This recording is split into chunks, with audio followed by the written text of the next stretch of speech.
નમસ્કાર દર્શક મિત્રો, પોલીસ ફોકસ ન્યૂઝ ચેનલમાં આપનું હાર્દિક સ્વાગત છે। હવે એક નજર આજના મુખ્ય સમાચાર પર। ભાજપ શાસિત સિદ્ધપુર તાલુકા પંચાયતમાં બજેટ થયું ના મંજૂર। ભાજપના જ 2 સદસ્યોએ બજેટના વિરોધમાં આપ્યો મત। બજેટના સમર્થનમાં 10 અને વિરોધમાં 11 મત પડ્યા। બજેટના વિરોધમાં 11 વધુ મત પડતા બજેટ નામંજૂર થયું। સિદ્ધપુર તાલુકા વિકાસ અધિકારીએ બજેટ નામંજૂર થયાની સત્તાવાર જાહેરાત કરી। સિદ્ધપુર તાલુકા પંચાયતમાં નવા જૂની થવાના એધાણ। સિદ્ધપુર તાલુકા પંચાયતની પહેલી 2.5 વર્ષની ટર્મમાં કોંગ્રેસ હતી સત્તામાં। 5 મહિના અગાઉ ભાજપે કોંગ્રેસ પાસેથી આંચકી હતી સિદ્ધપુર તાલુકા પંચાયતની સત્તા। ભાજપ સત્તામાં આવવા છતાં બજેટ મંજૂર ના કરાવી શકતા સામાન્ય સભામાં સોંપો પડ્યો ગયો।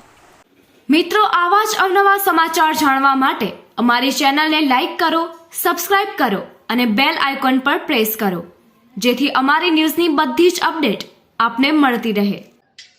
એટલે તાલુકા પંચાયતની અંદર હાલ જે સત્તાધીશો છે એ લોકો એ અમારો વિશ્વાસ ગુમાવી દીધો છે।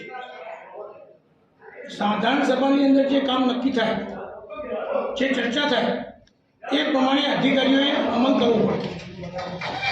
અહીં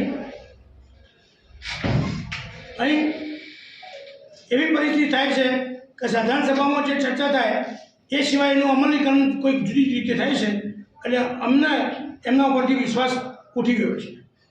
કઈ પ્રકારનું અત્યારે જે વિશ્વાસ ગુમાવ્યો છે, કઈ પ્રકારનો વિશ્વાસ ગુમાવ્યો છે, ગ્રાન્ટ ફાળવવામાં છે, એમાં શું અન્યાય થયો છે કે કઈ કારણેસર આપના આ બજેટ નામંજૂર કરવું પડ્યું?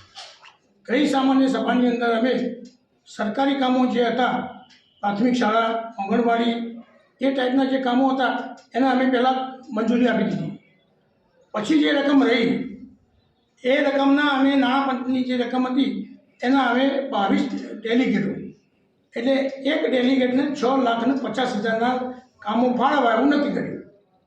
હવે એક 22માં જે ડેલિગેટ એ અમારો રાજીનામું આપ્યું છે, એમાં 3 ગામ આવશે: સમોડા, ચાટાવાડા, કણવાડા। સાધારણ સભામાં ચર્ચા થઈ હતી કે ભાઈ આ ગામમાં ડેલિગેટ નથી, પણ એ ગામના વિકાસથી કેમ વંચિત રખાય? એ 3 ગામના પંચાયતના સરપંચો હોય તો સરપંચ, વહીવટદાર હોય તો વહીવટદારના કાગળ લઈ અને એમને ફાળવણી કરવી।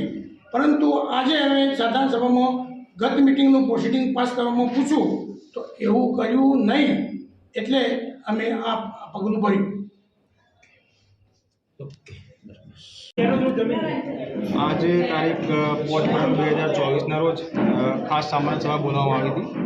તાલુકા પંચાયતનું સમય 2024-25માં અંદાજપત્ર મંજૂર કરવા બાબતે જે બજેટમાં સભામાં ચર્ચા કરતા બજેટ મંજૂરી બાબતે કુલ 10 સદસ્યશ્રીઓએ પોતાનો મત આપેલ છે અને ના મંજૂરી બાબતે 11 સદસ્યશ્રીઓએ પોતાનો મત આપેલ છે, જેથી બહુમતીથી બજેટ નામંજૂર થયેલ છે।